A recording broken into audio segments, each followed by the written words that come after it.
Hello दोस्तों, welcome to the GS research hub. आज हम बात करेंगे पॉलिटी के one of the most important topic के बारे में। वो है भारतीय संविधान की सभी 12 अनुसूचियों के बारे में। इन अनुसूचियों को हम ट्रिक के माध्यम से तैयार भी करेंगे। तो सबसे पहले हम बात करते हैं कि जब संविधान बन के तैयार हुआ था तो क्या तब से ये 12 अनुसूचियां थी? तो बिल्कुल नहीं। जब संविधान बन के तैयार हुआ था तब केवल 8 अनुसूचियां थी। बाद में इनमें 4 अनुसूचियाँ और जोड़ी गई और वर्तमान में अभी 12 अनुसूचियाँ हैं। तो इन अनुसूचियों को याद करने की ट्रिक क्या है? मतलब आप इनके सीक्वेंस को ना भूलें, इसके लिए ये ट्रिक है टीयर्स ऑफ ओल्ड पीएम। क्या है trick? Tears of old PM. अब इन हर लेटर का मतलब समझते हैं।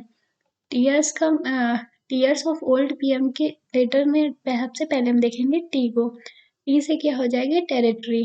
टी से टेरिटरी। उसके बाद ई से क्या हो जाएगा? ई से इनरोलमेंट। ए से क्या हो जाएगा? एफर्मेशंस।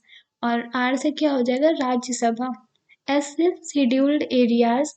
ओ से अदर शेड्यूल्ड एरियाज और एफ से फेडरल स्ट्रक्चर।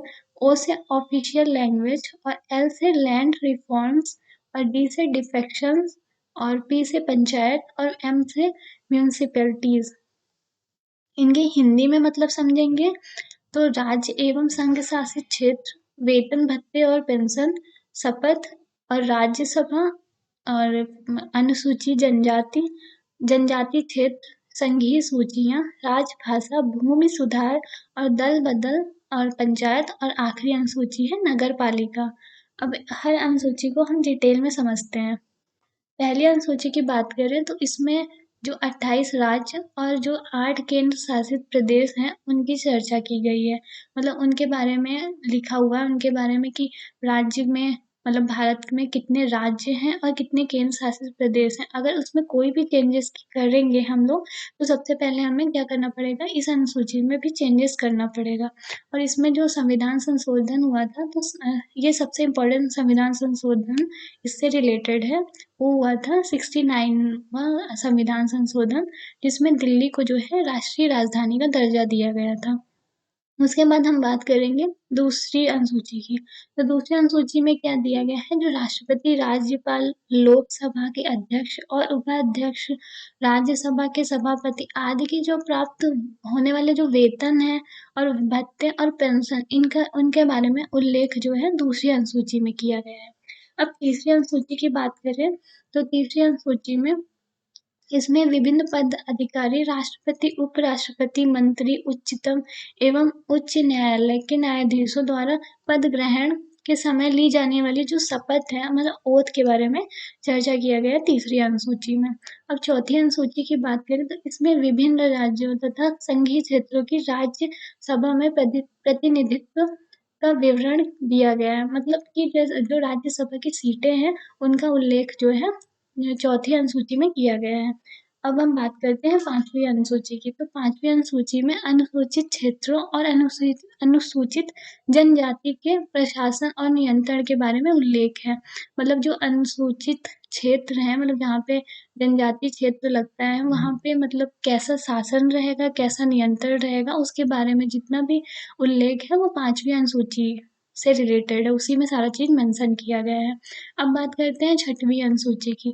तो इसमें जो है त्रिपुरा, असम, मेघालय और मिजोरम राज्यों के जनजातीय क्षेत्रों के प्रशासन के बारे में प्रावधान है। मतलब ये स्पेशली इन्हीं राज्यों के लिए सूची बनाई गई है। इसमें जो जनजातीय क्षेत्र है, जो आदिवासी जहाँ रहते हैं उनके बारे में स्पेशल ये सूची मतलब इसमें ऐड ऑन की गई है कि इनको मतलब यहाँ जो नॉर्मली प्रशासन है उनसे अलग रखा जाए। और क्योंकि ये बहुत ज़्यादा पिछड़ा इलाका था उस हिसाब से इसको बनाया गया था।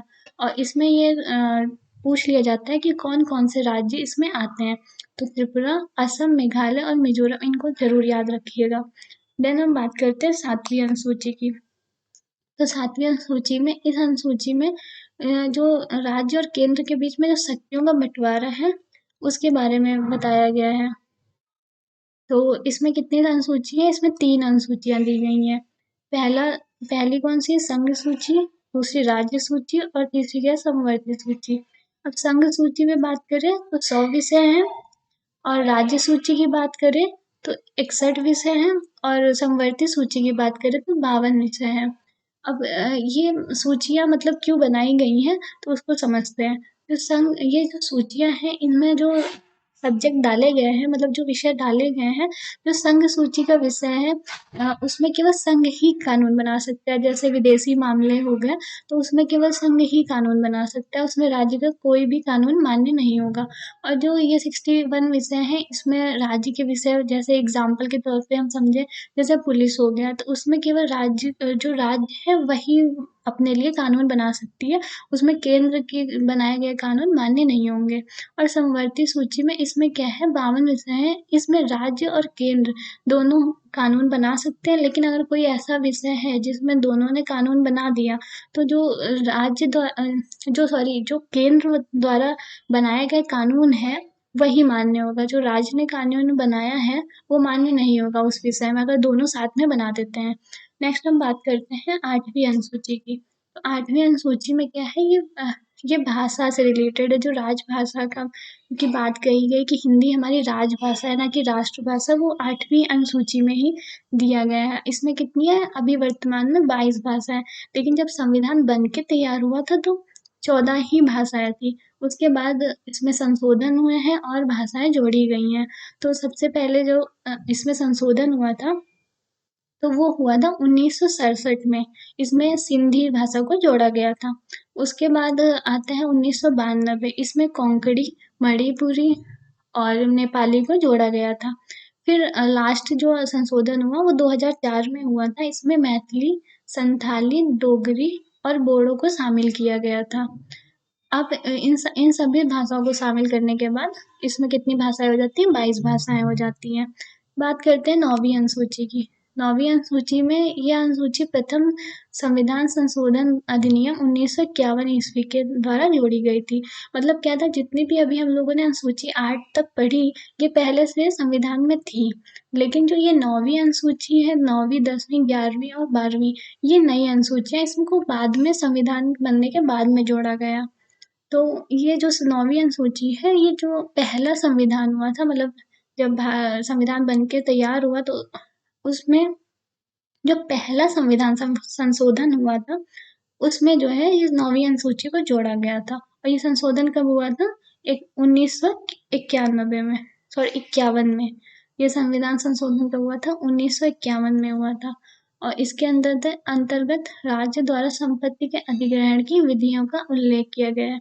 मान के चलिए कि आपका घर या आपका खेत कहीं पड़ता है, और वहां पे राज्य क्या बनाना चाह रही है, सड़क बनाना चाह रही है, तो राज्य आपको उसका पैसा दे के आपसे वो ज़मीन खरीद सकती है, तो चाहे आप उसको देने के लिए तैयार हो या ना हो। तो ये संशोधन किया गया था और 9वीं अनुसूची लाई गई थी। मतलब इसके तहत वो काम क्या हो जाएगा, लीगल हो जाएगा।